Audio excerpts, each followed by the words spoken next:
สบายดีข้าพเจ้า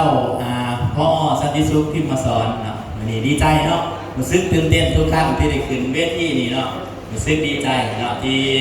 ได้มีโอกาสได้ขึ้นมาเกิดมาอธิบายหรือว่าบรรยายเกี่ยวกับหัวข้อทางบริษัทพาสโกล่าเฮาในคอร์ส S3 มื้อนี้เนาะก่อนอื่นก็ขอเรียนท่านประธานเนาะอาจารย์ธงชัยปีศาจเพชรเมืองลาวเป็นประธานของบริษัทพาสโกล่าเฮาแล้วก็ขอเรียนท่านห้องอาจารย์เพชรเสวียงเจริญพัฒน์และก็ขอเรียนนับถือทางแพทย์มายังคณะกรรมการคณะบริหารของบริษัทพาสโกล่าเฮาและก็นับถือทางแพทย์มายังสมาชิกทุกท่านเนาะและก็กล่าวคำว่าสบายดีเป็นทางการอีกเพิ่นนึงเด้อสบายดีเนาะ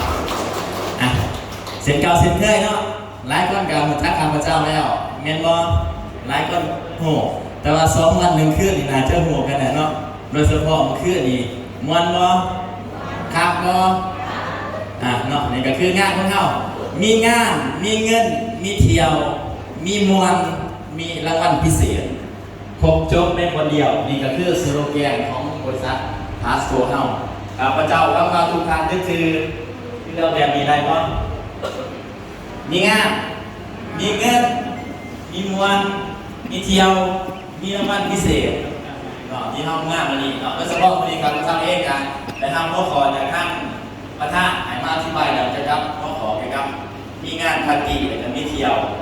ทุกท่านอยากรู้ว่าเอามีแบบใดดีแบบใดนอนแบบใดอยากรู้ว่า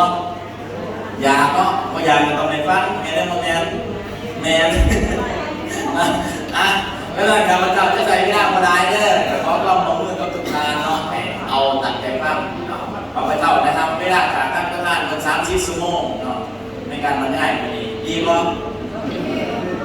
30 ชั่วโมง30 นาที30 นาทีเนาะจะได้ในทุกท่าน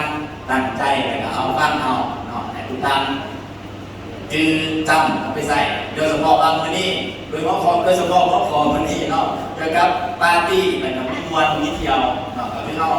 มาในคอร์สนี้คือเฮาทุกท่านมาเนี่ยเป็นคอร์ส S3 แสดงว่าทุกท่านผู้ที่เคยมาแต่ก็เรียกว่าผู้มาครั้งแรกก็ต้องเริ่มนับ1ตัวนี้ได้เพราะว่าคอร์สของเฮามันจะมีจักคอร์สที่ทั้งอาจารย์ท่านบอกท่านการมองออกมีจักคอร์สที่ท่านต้องไปเรียน3 คอร์สบ่3 คอร์สเนาะถือก็แล้ว3 คอร์สจะมีคอร์สแต่มันสิแยกย่อยออกไปเนาะแต่จะมีอยู่คือเป้าหมายว่ามีอยู่ไม่ได้อยู่10 นาทีแต่เป้าหมายว่าเฮาบ่ได้มาเรียนทุกวันนี่เป็นโนแมนเรียนแต่มาเสาร์อาทิตย์จริงๆแล้วโมเมนต์ว่างานมาเยี่ยมเราเนาะมีเยี่ยมส่งเศร้าส่งบ่ายแต่ตอนกลางคืนมากกับปาร์ตี้กันอีกแห้งมวนอีกดีบ่กันดีบ่ข้าพเจ้าจะบอกเด้อโมเมนต์ว่ามาอีมวนอยู่แล้วเด้อมวนบ่เพื่อนอีมวนบ่แต่อยู่สำหรับงานเฮาแห้งมวนอยู่นี่เลยน้องถามผมเคยมาเนี่ยได้เคยไปเนี่ยเคยมามวนเป็นบ่ข้างหลังกรรมการมวนอยู่บ่อันไหนเนี่ยว่าจริงๆก็อยู่สำนักงานเราไปใช้มวลกว่าสำนักงานมวลกว่าฉะนั้นเสิร์ฟโหลดมาโหลดเสาหนาถูกวันเสาร์ไม่พองานของเราไม่พอมีถูกวันหยังถูกวันเสาร์ให้ชื่อไว้ถูกวันเสาร์เก็บแต่ว่าตอนกลางคืนวันเสาร์มวนกันฉะนั้นเลยโดยเฉพาะตอนนี้เขาเฟ้นหานักร้องเสียงดีเฟ้นหาเดือนแดนเซอร์เนาะมวนมาซื้อน้ำกันโดยเฉพาะเพชรเมืองลาวเรื่องศิลป์ตอนนี้ประกาศทางสมัครนักร้องนักแดนเซอร์เขาเต็มอัตราเหมือนกันมันสิเขาส่วนไปดูการนะผู้ใดมีพรสวรรค์กันการมองการเต้นการรำต่างๆมาสมัครนำเพชรเมืองลาวเอาเลยดีบ่แบบนี้ดีบ่ทางโตมันยังน้อยอะไรเนาะทางโตเพชรเมืองลาวมาเทิงศิลป์นี่เนาะเดี๋ยวจะไปผู้ชายไม่ต้องผู้จัดการวงผลิตเงินเนาะคนหน้าวงเนาะแสดงดูเป็นการเสียได้เนาะข้าพเจ้าจะไปเรื่อยๆน้องจิครับเนาะนี่เป็นตำแหน่งทางการทางการของบริษัทเนาะทำไปเป็นตามตำแหน่งกับท่านประธานไม่ได้ขนาดบริหารงานเนาะข้าพเจ้าไปในขณะที่ได้ตำแหน่งเนาะเราเป็นเกี่ยวกับทั้งคณะบริหารและการอยู่ในผู้อำนวยการบริษัทพาสโกล่าและการเป็นทั้งอาจารย์สอนเนาะอย่างมีเนาะอดีตเนาะข้าพเจ้าเองจบมหาวิทยาลัยธรรมศาสตร์เนาะ2 ปี 2000เรียนคณะเกี่ยวกับศิลปศาสตร์และภาคศิลปศาสตร์ในการคุ้มครองภาควิชาคุ้มครองเรียนอยู่ประมาณ5 ปีเนาะปริญญาตรีแต่ปัจจุบันปริญญาตรีใช้เวลาแค่ปีมาเท่า4 ปีเนาะได้พี่ลูกพี่ร้านชมไปคือสิ่งเข้าใจเนาะ แต่ก็คือตอนนี้ข้าพเจ้าที่ทุกคนนี้ได้เพราะเส้นก็เพื่อขอบใจในท่านสถาบันการศึกษาคือมหาวิทยาลัยธรรมศาสตร์วิทยาลัยศาสตร์บัณฑิตอีกหนึ่งคนที่เขามาอยู่ในเขาเนาะในเรียนชมเนาะปริญญาตรีภาควิชาเศรษฐศาสตร์การปกครองตัวนี้จะเป็นวิชาบริหารรวมกันเลยรวมกันเลยแต่รุ่นเดียวกันเรียนชมมากแต่มีหลายทางที่จะเป็นทั้งเรียนทั้งภาคภาคล่างเนาะแต่จะเป็นอาจารย์สอนอยู่ที่มหาวิทยาลัยธรรมศาสตร์ข้าพเจ้าจริงๆเรียนชมหน้าทั้งคณะอาจารย์ก็กระเป๋าไม้เดี๋ยวมันจะเอาเขาเป็นอาจารย์สอนอยู่นะเดี๋ยวเขาก็คือกล้องไฟฟ้าเขาบริจาคเทียนอยากอยู่ทั้งเลยนะเพราะว่าก็คือเขาหมู่เนาะบางคนก็ต้องเป็นสัญญาจารย์เนาะเมนูเนี่ยก็ตามเสียงตามสายเป็นทางทางประธานเป็นบาเนาะฉะนั้นก็คือจริงๆกับมาอยู่อย่างการเรียนการสอนในต่างๆเนาะแต่ก็คือบริจาคเขาไปอยู่แน่นอนเมื่อจบมาแล้วก็พอดีได้มาพอกับประธานอาจารย์ทุ่งไส้บริพอกันหน้า4-5 ปีเรื่องวันที่จริงเรียนน้ำกันทั้งการมอบอาจารย์เป็นสัญญาจะเลื่อนพันมีทั้งเขตบ้านเดียวกันเรียนน้ำกันแต่เรียนม.1 ของม.6แต่หลังจากนั้นก็โจ๊กมากต่างคนต่างไปซา4 คืนเนาะแล้วก็เจ้าเราไปเรียนต่อมหาวิทยาลัยภาษาอาจารย์ทุ่งไส้เป็นเขาต่อเรียนปริญญาเกี่ยวกับคู่เนาะภาษาอังกฤษการห้องกับเขามาบริพอกันแต่ว่าพวกพ่อเพื่อนมือนั้นจะได้ว่ามันเป็นในร่างเองต้องรู้จักเขาคือกินกันโดยที่ว่ากล้องไม้ว่าเขาเรียนจบในนี่ตามที่ว่าเป็นคนเสียคนงานหรือคนหยาบตามเนี่ยหยาบโดยเดียวไม่รู้เนี่ยเงื่อดีเยี่ยมพม่าซึมซับเรื่องทั้งหน้ายิงกันทั้งหมดสุนทรกิจโดยเฉพาะยิงออกเครือข่ายเนาะยิงหยาบเป็นโมเมนต์สุดท้ายยิงโมเมนต์การศึกษาใจเสียของพระเจ้าจึงได้ไปศึกษาหลายปีหลายอย่างเดี๋ยววันนี้จะมีภาพประกอบในทุกท่านนะอะไรเนาะงูรุ่นเก่าเนาะไปเยี่ยมรุ่นเก่าเนี่ยนี่ก็เป็นอาจารย์สอนอยู่มหาวิทยาลัยภาษาเนาะเป็นรุ่นล่างเราเดียวไปเยี่ยมมาหลายครั้งเลยไปเที่ยวสมัยปีนี้ปี2000เราตอนเยี่ยมได้ดีเนาะข้าพเจ้าเราเริ่มต้นการเรียนธุรกิจกับท่านประธานเนาะเริ่มต้นเรื่องธุรกิจส่วนใหญ่ก็คือต้องไม้มาเท่ากับนี่แหละเราไปโดนครูใจกันอีกนะครับมากันอีกไปหมดหอกทีเด้ออัตตปืนก็ได้ไปเด้อสนามไส้ก็ได้ไปสารวัตรสวรรค์ทั้ง4 คนจะเบาเลยแบบนี้เหมือนกันเนาะแบบนี้เหมือนกันแต่ว่าจากการเรียนตรงที่เป่าไม้ตะกี้อย่างนี้คือเราเป็นเบาแล้วว่ามีฟังการทำเป่าไม้เนาะคือเป่าไม้จริงๆเท่าอยากได้เราก็เท่าอยากได้จริงๆเนี่ยก็เท่าตัดสินใจเรียนลงมือเรียนข้าพเจ้าเราโบยากเลยทุกอย่างที่ในโลกนี้อย่างในทุกทางจือไว้ว่าบ่มีแนวหยามีแต่เห็นได้ก็บ่ได้ทุกทางว่าจริงบ่ขั้นผู้ใดเห็นบ่ได้นั่นจะบอกว่าหยาขั้นผู้เห็นได้เดี๋ยวมันจะได้เนาะมีแต่นั้นฉะนั้นอย่างในทุกทางตัดความคิดออกว่าหยาหมดเลยมีแต่เห็นบ่ได้ก็บ่ได้แต่การต่อมาเห็นบ่ได้มันมี2 อย่างคนที่เห็นมีโอกาสได้ก็บ่ได้แม่นบ่แม่นคนที่บ่เห็นได้บ่ได้เนาะฉะนั้นในทุกทางข้าพเจ้าจริงๆแล้วเป้าหมายก็ที่กับวันที่11 เดือน 12 ปี 2013ทุกอย่างเพื่อเป้าหมายทุกอย่างเรื่องวิธีการต่างๆตามล่าหาเป้าหมายต่างๆเรียนเบิดเนาะตามหนังสือหนังสือตามวิธีการในการเรียนเบิดเลยก็คือความคิดจิตใจกับสังคมข้าพเจ้าสรุปได้คำเดียวสังคมผ่านไปหาทางจะได้งานทางก็ต้องไปคืนยังไงให้ไปอยู่น้ำสังคมตัวนั้น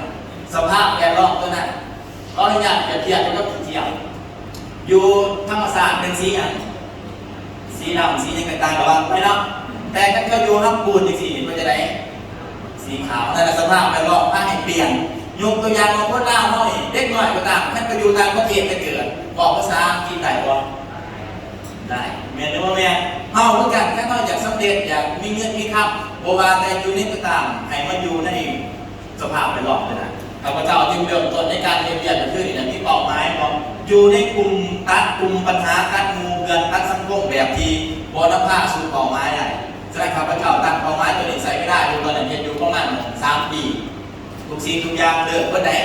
การเที่ยวการกินเหล้ากินเบียร์บริเวณต่อด้วยทุกท่านเห็นข้าพเจ้าต้องกินหรือกินจะอยู่ในพาสตูล่าเนี่ยเพราะเป็นงานเป็นวันเป็นเที่ยวเป็นวันบริการด้วยแต่จะมีเป้าหมายในการเรียนในการสื่อเป็นวันด้วยอีกสิเนี่ยเอามีเป้าหมายจะไปโรงใหญ่เนาะตัวนี้มันคงเป็นน้อยเนาะข้าวสมัยตะกี้เนาะข้าวสมัยตะกี้เนาะแต่คือจริงๆแล้วโลกนี้เป็นธุรกิจก่อนเนาะที่เคยเห็นเป็นโลกเบียร์สิทำใช้เนาะทันเนาะอย่างเป็นปุ๊บกันอย่างเดียวเนาะปุ๊บกันอย่างเดียวพอเป็นการข้าพเจ้าเองนี่เนาะบันเกินเนาะบันแกงย่างเรื่องคนพ่อเจ้าประธานเราเคยไปบอกเคยได้ยินชื่อบอกเอาง่ายๆสิซะเนาะพอตรงนั้นเราเคยไปบอกเคยได้ยินชื่ออยู่บอกใกล้บ้านนั้นเขา10 กว่าปีบนทางบนตำบลเดิมเนาะมีสภาพไปก็ที่ สิท่าไอ้บาทให้นี่ดีบ่ดีบ่ดีเบิร์ดนะถึงก็เราต้องมือให้ประกอบถึงเนี่ยดีเบิร์ดทำกับอาชีพสร้างหน้าคนนี้ก็จะขึ้นมาสู่ส่วนกับขึ้นมาธรรมดาเนาะทรงเสียแต่เขาเองเรียนนั่งเนาะเดี๋ยวการมันช่วงนั้นเรียนนั่งก็ไปเป็นพนักงานเสริมนั่งเฮ็ดทุกสิ่งทุกอย่างนั่งเพื่อมาเรื่องมีข้าวสมัยตะกี้ลงไปเวียปัจจุบันก็คือเก่าเด้อเพื่อมาบ้านข้าพเจ้าเป็นบ้านรักษาทุ่งเผาทุ่งเสือดั้งเดิมเนาะเป็นบ้านอนุรักษ์ดีบ่แบบนี้ดีบ่บ่ดีบ่เอารักษาไว้ได้วัฒนธรรมเนี่ยเดี๋ยวมันท่านี่คือเก่าอยู่ก็ดีแบบนี้เนาะผู้ใดมีโอกาสได้ก็เชิญไปเยี่ยมไปยามหากระทำนาข้าพเจ้าอยู่บ้านที่ผู้เดียวแล้วก็ไปเยี่ยมแต่น้อยผู้เดียวก่อนบอกว่าทุกปริญญาตรีไม่ใช่ข้าพเจ้าไม่ได้ในบ้านเด้ออยู่ในบ้านก็ที่ว่ากับเป็นพวกแบบผู้ใจของหมู่บ้านเนาะที่จบการศึกษาแบบนี้นะนี่ไปเยี่ยมก็มี2 ด้านในการติดต่อเด้อมีเพจมีต่างๆติดต่อติดตามข้าพเจ้าก็ดีใจเนาะซึ่งเป็นเกียรติมีทางบริษัทเป็นในทำแต่งตั้งในมีโอกาสขององค์กรในธุรกิจในบริษัทเกิดขึ้นในทางการแต่งตั้งในศูนย์กรมาเริ่มต้นเป็นในรายการในขณะบริหารงานของบริษัทเขามีการมีงานต่างๆเทียบเนาะซึ่งทางจากพื้นฐานที่ข้าพเจ้ามันคือก่อนปกติข้าพเจ้าเป็นนักข่าวแบบอิสระแต่ก่อนเนาะเป็นนักข่าวเป็นรายเรียนเนาะรายเรียนรายงานรายการเดี๋ยวไปทำไปเรียนตะกี้มาอาจารย์มาอ่านหนังสือคนเรียนเรื่องข้าพเจ้าเด้อไปเรียนอาจารย์ที่ประเทศหนังสือประเทศไทยแล้วก็ไปเรียนการฝึกเนาะเรียนการฝึกสารพัดข้าพเจ้าจึงได้สรุปว่าถ้าเราจะได้งานถ้าเราบ่เป็นเราต้องเฮ็ดหยังต้องเรียนก็คือบ่มีกำหนดเรียนจนเข้าใจถ้าเราเก่งเราก็จือไว้แม่นบ่ขณะที่ข้าพเจ้ามีมอดปัจจุบันนี้ถามเราส่วนหนึ่งมาจากโรงเรียนบอกมาจากส่วนหนึ่งแต่มาเดิมต้นไม้เบิดเลยเรื่องการเรียนธุรกิจเรื่องการไปบอกฝึกตะกี้มาเรียนอันนี้เขามาเรียนเป็นการฝึกได้ขนาดนี้จิ๊บเนาะจะบอกว่ามันง่ายได้ทุกอย่างในทุกการลงตามเอาไปก่อนไปเรียนก็ได้ขึ้นมาเรียนขีดศักยภาพไปขีดจำกัดบุกน้ำลุยไฟลุยตรงไหนเนาะเป็นงานนี้ก็จะเรียนได้ก็จะแข่งจะพานก็ได้รับประกาศที่พวกน้ำรับประกาศจะมีแต่ขีดตรงเป็นป้อมเอาไปประกาศสมัยไปก่อนไปประกาศต่อมาย้อนเรียนที่เราไปแยกนั่นแหละเรื่องถึงหน้ากับประกาศกับไม่ใช่เราเป็นตามที่เหลือแห้งที่สูกับได้สิ่งแต่ว่าอย่างนี้ขาดเอาเห็นได้ตามเพราะว่าอย่างนั้นว่าขาดที่เราได้ข้าพเจ้าที่ว่าสอบอยู่ที่ว่าปัจจุบันนี่ขอเล่าง่ายสุดแล้ว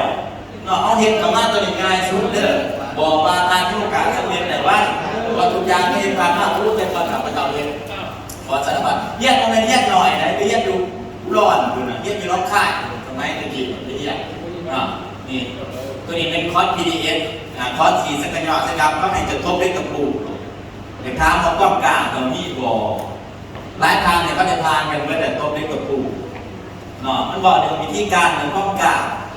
เราได้สิ่งใดเนี่ยไปเรียกทางแรกเดี๋ยวไปหลอดแยกการไปนั่งเรียกสารพัดเนาะแยกการไปหลอดแยกการไปกับประธานแต่สมัยก่อนในการเรียนวิทยากรเมื่อที่จะพากันหลอกอยู่ที่อำเภออยู่เขาใหญ่เนาะตัวนี้ไปมีอาจารย์นั่งเลยเป็น40 ล้อวันนี้เป็น40 ล้อเนาะเฮียนเขาแม่นน้อยเด้ออย่างไรก็การเฮียนเนาะเรียกว่าเขาสิริบุว่าวิธีการไปกันผู้เป็นนางในข้างนั้นเนาะการนั่นเนี่ยเราไปเฮียนสมัยตะกี้นะครับแล้วก็การคนระดับประมาณถึง70-80 คนเหลือประมาณ30 กว่าคนที่ผ่านทางมันก็จะออกไปประกาศให้พอบางคนเป็นโบพานเด็กก็ให้เฮียนพานไปที่ซื้อแต่โบเลยไปประกาศข้าพเจ้าก็ดีใจอย่างหนึ่งเกิดไปดูข้าวแมงชนะแต่มีโอกาสไปเที่ยวประเทศลาวข้าพเจ้าตั้งเป้าหมายไปในทัวร์18 แปลงเนาะแต่โดยกับประธานเคยไปแต่ตอนนี้ไปได้ประมาณเกือบอยู่18 แปลงเนาะแต่ก็เที่ยวต้องเที่ยวข้าพเจ้าไปท่องเที่ยวไปเที่ยวอยู่ไซนี่ปากซองชื่อเนาะวันคนอยู่ปากซองผมว่าจะไปรองเนาะทงไว้ไปเดี๋ยวไปเที่ยวนี่ดิวันผู้นี่คนเคยไปว่าเพื่อนคนคนเนาะย่างคนทั้งหลังนี่นะแต่คนเนาะโอเคผมคนว่าแต่สี่ก็ยังมาเบื่อเนาะมาเบื่อก่อนคนพวกนั้นจะได้ไปง่ายๆเลยนี่ทางเสือบอกคนบ้านน้องสาในจนตายต้องไม่ได้ไปก็มีทางเสือบอกขณะการท่องเที่ยวในสำคัญถ้ามีโอกาสมีไปโดดไปโดดไปเที่ยวในกระดีใจอย่างนึงในขี่ยนต์มีตื่นเต้นก็ได้เพราะว่านอนจนโมขึ้นได้ตรงนี้นอนนี่ไปขี่ยนต์มันนอกไปเรียนไปขี่ยนต์ไปเที่ยวนอกบ้านไปเที่ยวเมืองมาลูกโป่ไปเที่ยวนอกสร้างเองเป็นข้อไทยผมนั่งเลยแมนบอ เนียงน้ำเนียงเป็นยำทียศก่อนเป็นยำน้องน้องปะบางมูลูแล้วแม่เราน้องปะบางไปถูกไปเนี่ยทีมโยกเดี๋ยวถูกไปหรือเปล่าเนี่ยอยากไปบ่อยากไปบ่บริษัทน้องสิบห้าไปเอาบ่ก็เมื่อยก็สิไปนี่ไปจำบริษัทนั่งเที่ยวพี่เด้อเที่ยวพี่ส่วนจะไปเที่ยวเมืองมโนโลกมีตั้งอาจารย์ในวัดชนะโรจิดาเที่ยวเมืองมโนโลกเนี่ยไปเที่ยวต่างประเทศไปเที่ยวขี่ยนต์อีกหน่อยขี่ยนต์ประเทศไทยขี่ยนต์อุบลบางนาอุบลดอนเมืองเนี่ยไปเที่ยวใช้ในคือว่าเนี่ยเพราะงั้นน่ะคำเสนอดาวเคยไปบ่โอ้เราเตรียมไปเรื่องไหนทุกทางคุยทุกการเดินการไปเที่ยวนี่ไปยังนี่วัดยังนี่วัดเสี้ยยังวัดเสี้ยยังไปเอาไปทำแล้วบอกจะซื้อทางเสื้อบอเสื้อเอาวางให้เพิ่นมีสีเสื้อบอนี่ว่าสิบเสื้อบอกกระโปงได้นี่เป็นวันเกิดก่อนไปยังนี่ถามว่าเคยไปบ่นี่ไปนี่รถไฟเนาะรถไฟไปเดียวนี่จะไปผ่านยังนี่น้ำเงินเนาะไปเดียวอยู่บางเบี้ยสมัยตะกี้บางเบี้ยก็ส่งไปนี่ย่างบ่ย่างกันเนาะไปไปบางเบี้ยไปในกระดาษชุดมันปีก่อนเนี่ยไปโรงเรียนอยู่เมืองไซยามบุรีเนาะเมืองปากล่าไปวัดตัวนี้ไปบางเบี้ยไปยังมีพระธาตุนั่นนี่พระธาตุโพนเนี่ยแต่ก่อนสมัยเป็นตอนนั้นเนาะครับเบี้ยน้ำไทยผมยืมเนาะนี่พระนั่นนี่จริงนะตอนนี้นั่งอยู่ไซเนี่ยสอนนักเขียนกันก่อนแล้วก็จะไปเนาะไปอยู่ที่วัดนั่นคือสวรรค์นี่เนาะวัดสวรรค์คือหลอกความที่งานเนาะไปวัดสวรรค์เลยท่านเขาก็เล่าอย่างนี้เนาะไปเนาะแล้วก็ไปยังอยู่มุกดาหารเนาะตอนนี้เนาะอยู่มุกดาหารเนาะไปไล่บอลเนี่ยเอาภาพไม่บึงเถื่อภาพก็เอาภาพเลยจากทุกทางมือเสือเนาะไปเที่ยวไปเที่ยวนี่ตุ๊กนุ่มไม่เนาะ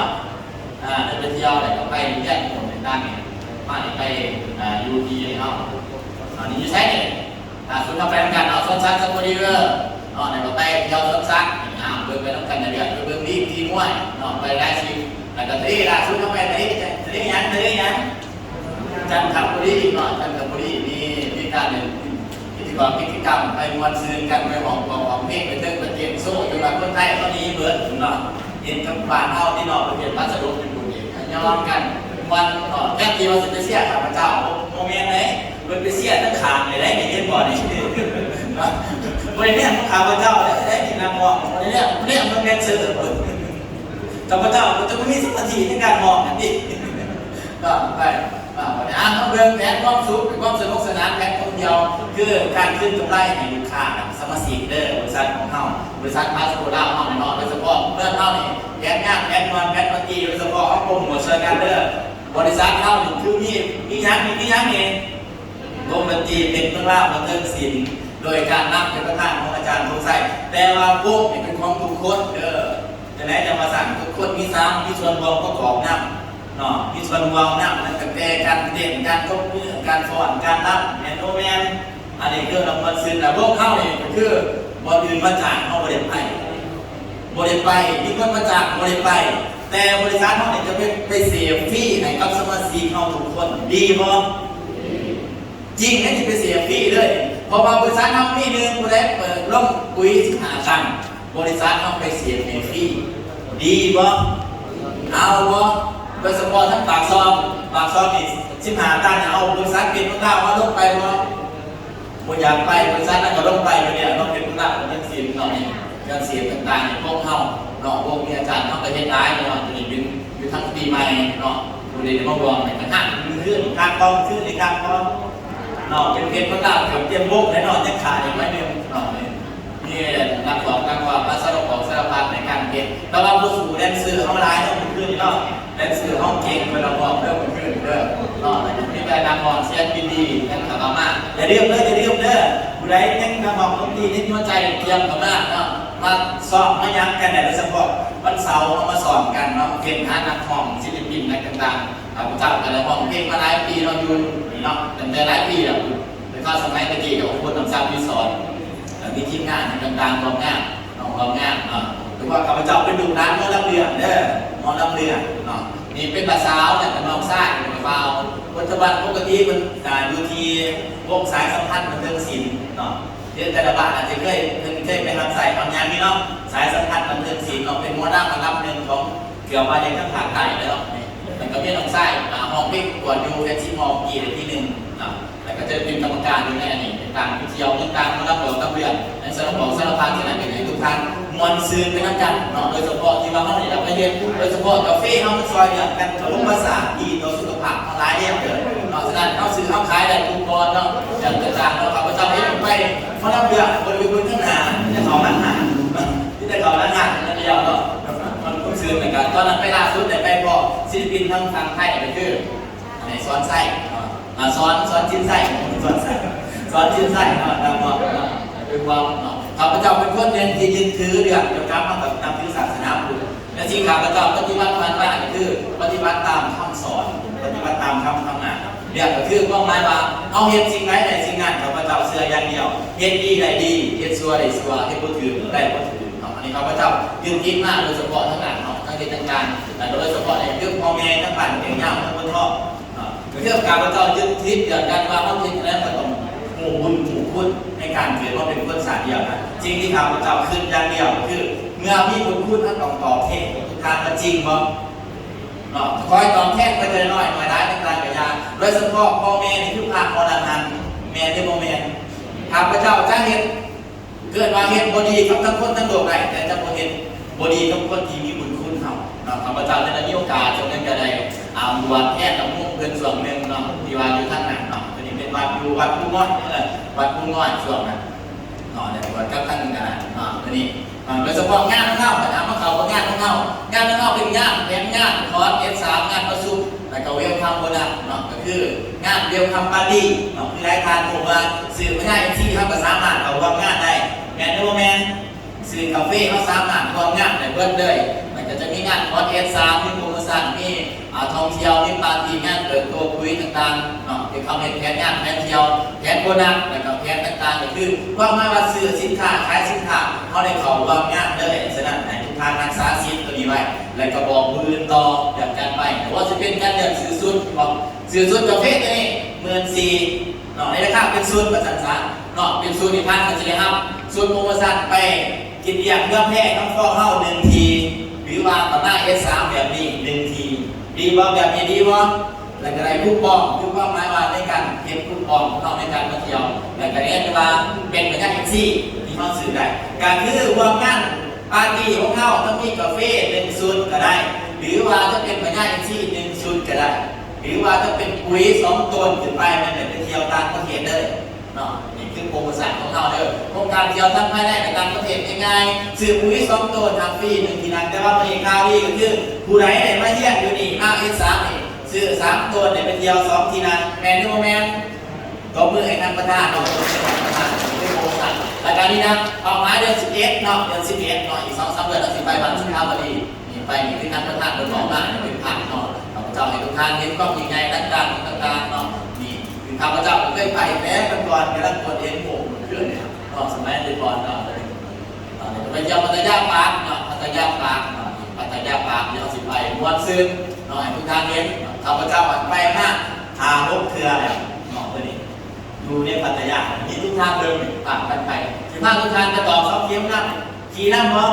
เรามาใช้ความใจนั่งเด้อขึ้นไปผมคุ้นๆมาถีบมาลงมาสินะแต่ว่าผมได้โมมาความตื่นเต้นในนั่งเวลาเด้อตัวนี้ไปนะสภาพยังคืนเลยไปเที่ยวจัดเลิศเราก็จะทดสอบมุ่งของเรื่องของตัวปัญญาเข้าไปในข้าพเจ้าตั้งใจมาสิ่งที่ตัวนี้นะผู้ได้สีวางอุดมการน้ำเนี่ยไปเพราะสาสมัครน้ำเนี่ยไปเนาะนี่สิบคีตัวนี้เนาะสิจะมีโดนไฟได้เนี่ยในรวมนี่งานถึงไปภาพเนาะในห้องเนี่ยมันดูตาอาการในภาพเป็นเที่ยวเรื่องปัญญาไปเรื่องปัญญาหรือทำเรื่องไปจะไปทานหัววันนี้ทุกทานดูไปถึงนอกไปดูวิวเรื่องปัจจัยสภาพไปชีบรรณาโบสไปชีบรรณาโบสบอกมีให้เตรียมตัวไปบรรณาโบสนี่ก็คือในการที่เขาทุกทานรักเปลี่ยนงานกิจกรรมกันไปงานซิ่วๆแบบนี้ไปจันทบุรีเมื่อกี้ผมมีนี่เนาะ เพราะว่าเป็นหาส่วนตัวแต่ว่าไปรอบนี้15ไปผู้ใดอยากขี่บานานาโพสอยากนั่งกินซิ่วๆแบบนี้แต่ภาพไปเห็นหาดทรายไปเบิ่งฝรั่งเขาใส่ชุดวันเกิดกับมีเด้อภาพไปกับมีดีบอไฟใส่เฮาดีบอดีเนาะเตรียมตัวเด้อเตรียมตัวไปขี่เรือได้เลยเนาะไปนี่เนาะไปกินต่างๆอาหารการกินอาหารทะเลภูเขาภูฟินถึงไปสั่งเรื่องเนาะสมัยก่อนเอาไปนะครับพระเจ้าในโซกีเลยไปเที่ยวนั่นนี่คนชื่อเนาะจังหวัดนั่นนี่ไปวัดคุณน่ะท่านคุณเนาะไปวัดนี่ไปแบบที่งานเขาเที่ยวนี่นะนี่คืองานเขามีเที่ยวไม่ได้การก็เที่ยวรีสอร์ทน้ำซ้ำรีสอร์ททั้งกับมาไปเที่ยวตลอดปีตลอดไปมีงานมีมวลเที่ยวผ้าเที่ยวผ้ามวลผ้าซื้อคือพวกเขาเนี่ยเป็นบริษัทเดียวแต่เขาจะมีเกิดมาเป็นการนำเที่ยวในทุกทางแบบเพื่ออาชีพนำเนาะเป็นไกด์ท่องเที่ยวต่างๆภาคต่างๆไปมวลไปซื้อแล้วก็มีท่านเป็นนี่ซัมมาซูเปอร์สตาร์ซัมมาดาราเขามีการทายหกกันหลายสิ่งแม้เนี่ยซัมมาคูซัมมาขอบคู่ภาพในงานมวลชื่อกันยังไม่ได้นี่เป็นคนแรกนี่เนาะท่านบอกสารพัดโดยหมวดชื่อกันเนาะโอ้ห้องเราเรียกซัมซูเปอร์สตาร์ซัมมาดานี่ปทแล้วมันเนาะมีภาพเที่ยวเป็นวันซื้อได้เนาะโอ้ทั้งการห้องมันจะร้อยได้เนาะบนอากาศร้อยได้เนาะภาพที่งานเป็นกิจกรรมวันซื้อเนาะใช้เสือใช้ต่างๆประสอบประสุในการขอการเที่ยววันซื้อสารพัดเนาะโดยเป็นต่างๆรอบงานก็จะไปซีรถบัสเนาะซีรถบัสหารถบัสเนาะตอนนี้มันเกี่ยวกับรถบัสที่2ที่3ไปเด้อสิไปเดือน11เนาะบ้านทุกท่านไปเที่ยวในแต่ที่เที่ยวบ้านสุขภาพดีต่างๆเนาะไปเที่ยวเนาะให้ทุกท่านเบิ่งเนาะให้ทุกท่านเบิ่งว่าเฮาไปเที่ยวหลายแห่งมันมวนมันคักแบบบริษัทเฮาก็จะว่าจะให้ทุกท่านไปนะแต่ชวนไปนั่งนี่ชวนไปที่ไปบ่ทันเนี่ยคือทันแต่ละคนไปต้องไปที่กันบ่เนาะไปที่ตามโปรโมชั่นของเราเนี่ยพาไปนอนอยู่แคมป์ไปดินแน่ไปหลายสิ่งหลายแนวไปเที่ยวไปลงแพเนาะไปถึงเพื่อไปนำเจ้าพระยาเนาะยิงไงกันร่างกายเนาะไปเบิ่งเขากินอาหารการกินแล้วไปกินน้ำเขาเนี่ยทำงานเที่ยวเดือนเดียวกันที่บริษัทเอาปอกไม้มาซื้อข้าวไปเนาะนี่คืองานปากีงานเที่ยวอยู่ในสโลแกนของเขามีงานมีเงินมีเที่ยวมีมวลนี่นะแบบนี้เนาะป้ายต้องการเนาะไปมวลไปซื้อเนาะไอ้ทุกสิ่งทุกอย่างที่ทานเย็นทานนั้นเนาะก็คือการไปข้าพเจ้าเอาผมให้เบิ่งคือให้ข้าพเจ้าเนี่ยไปสัมผัสมากในทุกการไปยิงไงกันละกันเนาะผู้ใดไปเดี๋ยวที่ว่าจะแข่งวันไปด้วยจะแข่งวันไปด้วยไปขี่วันละหนองวันละโค้ดเนาะหลายสิ่งหลายแนวไปเที่ยวเลยแต่ข้าพเจ้าตัวเองก็จะตั้งเป้าหมายไปเที่ยวทั้งประเทศทั้งประเทศเนาะทั้งประเทศทั้งประเทศไปหลายคนก็จะไปเที่ยวสวนนุ่นเนาะไปเที่ยวสวนแล้วก็ไปเที่ยวพัทยาเรื่องพัทยาไปภาคทุกทางไปท้ายโลกไปมีทุกอย่างเลยแต่ก็โดยเฉพาะจะมีการจัดไปเที่ยวอยู่รีเวอร์สวนสนุกรีเวอร์เป็นสวนสนุกที่ใหญ่ของประเทศไทยมีเครื่องรอเครื่องเรียนเนี่ยนี่แหละผู้ใดใจภาพไปขี่เด้อภาพไปเที่ยวจองภาพไปหรือว่าผู้ใดอยากไปเห็นที่มาของแกแล้วมีท่านอาจารย์จันทีเนี่ยก็จะไปประธานเนี่ยข้าพเจ้าก็จะไปโอ้โหหนาวเลยหนาวเนี่ยดีหรอคนเนี่ยหนาวกว่าบอกก็ถือเนาะมันได้ก็ถือก้อนน้ำก็ตัวหนึ่งนุ่งเสือแบบเองเข้าไปเนาะไปเที่ยวสวนสนุกรีเวอร์สลับผักเนาะท่านมาสำหรับประเทศไทยแบบข้าพเจ้าไปกันรับประมาณ30-40 จังหวัดอะไรในการไปเที่ยวหลายประเทศลาวเองก็การนั้นเนาะไปเนาะไปเที่ยวเวียดนามข้าพเจ้าดีใจที่บริษัทในภาพไปเที่ยวเวียดนามไปรอบนั้นไปเที่ยวเวียดนามไปเที่ยวเวียดนามข้าพเจ้าก็คือส่งดีครั้งหนึ่งที่ได้เคยพาเมียไปเที่ยวเวียดนามพาญาติไปเที่ยวเวียดนามครั้งหนึ่งแล้วก็พาพ่อไปกินไก่ KFC กินกันไปกันมาทำคือเสียเขาคงปีมาเท่าอ่ะมันไม่เคยกินนะเดี๋ยวเพื่อนนอนคนเศร้าไหนเศร้าหน้ามาไปกินแต่ก็มาไปได้แต่ว่าเราเป็นคนโบป่าเนี่ยเป็นคนมาโบป่าแต่ว่าคนนี้เป็นสร้างระดับหนึ่งโบป่าเด้อสร้างระดับหนึ่งสร้างรถสร้างเนี่ยสร้างไม้สร้างทุกอย่างเลยทุกสร้างเลยตัวนี้ถ้าไปดูไปตอนคิวเป็นสีเบื่อเด้อมันอยากไปนะบอกว่ามันเบิร์ดมาวันทำงานมันอยากไปมันพาไปหลายบอลหลายซีนแต่ก็พาเมียไปเที่ยวไปเวียดนามเนาะข้าวสมัยตะกี้ล่าสุดก็ทีมงานเข้าไปเนาะไปทีมแห่งวันแย่ไปเบิร์ดก็ของเสียงสวนอยู่ที่เวียดนามเนาะเป็นสวนที่เวียดนามเนาะไปที่กรุงมังกรพาไป กี้ในภาพเก่าๆเนาะที่สิได้แห้สมัยตะกี้มันถ่ายรูปมันโบราณเนาะมันบ่มีมือถือคือมือเนาะในการถ่ายรูปแบบมาใช้กล่องไปถ่ายรูปสร้างเชิงรูปมันเป็นง่ายเด้อมันบ่คือเดียวนี้แต่ปัจจุบันเฮานี่โชคดีแฮะฉะนั้นต้องเก็บภาพเป็นของเองไว้เด้อเก็บภาพเป็นของเองไว้ไปเที่ยวไปขี่ไว้ในอยู่เนาะไปนี่เนาะไปเที่ยวที่วันนาอยู่แต่ก็มีหลายทางที่ได้ไปนี่ไปนี่คลิปล่าสุดที่บริษัทเอาไปพาไปนี่พาไปขณะกรรมการเขาไปเราไปเที่ยวฟรีกับบริษัทเขาก็คือ2ต้นในมาเที่ยวประเทศไทยฟรีทางเวียดนาม5ต้นในไปเที่ยวฟรีดีวะนี่แหละคือง่ายๆแบบนี้แผนการเที่ยวของบริษัทเขาแบบนี้ถ้าเป็นเอาหลักการในการไปเที่ยวตัวนี้ไปเที่ยวกับผู้เชี่ยวข้าพเจ้าตัวนี้ทั้งต่างประเทศในมาไทยแล้วก็ไปเวียดนามแล้วก็ประเทศที่3ก็ได้มากเป็นกัมพูชีมาเที่ยวที่กัมพูชีไปเที่ยวเพื่อนกันก็ว่าไปเที่ยวกัมพูชีนี่ไปเที่ยวโอ้ยังไงอลังการเด้อเมืองกัมพูชีเป็นแหล่งท่องเที่ยวรับรู้มรดกโลกอีกคนหนึ่งตัวนี้ออนไลน์มาทั้งไหนกับทั้งประเทศไทยตัวนี้เป็นกระดั้งนี่อันนั้นจะรู้ประเทศไทยไปเที่ยวอย่างมีทางเมืองการเที่ยวสารพัดหลายเนี่ยออกมาแต่ว่าต่อไปเนี่ยจะไปต่างประเทศคือบริษัทเขามีอย่างเงี้ยจะไปพร้อมกับทีมงานกับสมาชิกคือไปเที่ยว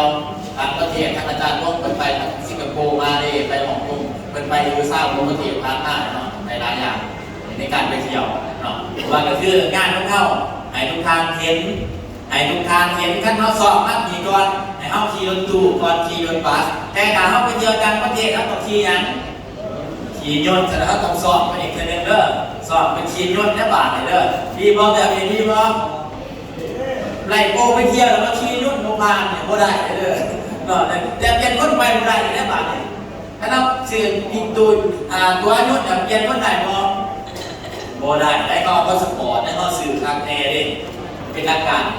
ฉะนั้นต้องเตรียมตัวไว้เด้อเตรียมตัวไว้ในการไปเที่ยวในทุกทางไว้นี่ก็คือเรื่องหลักการที่เข้าไปเที่ยวมวลซื้องานปาร์ตี้กัน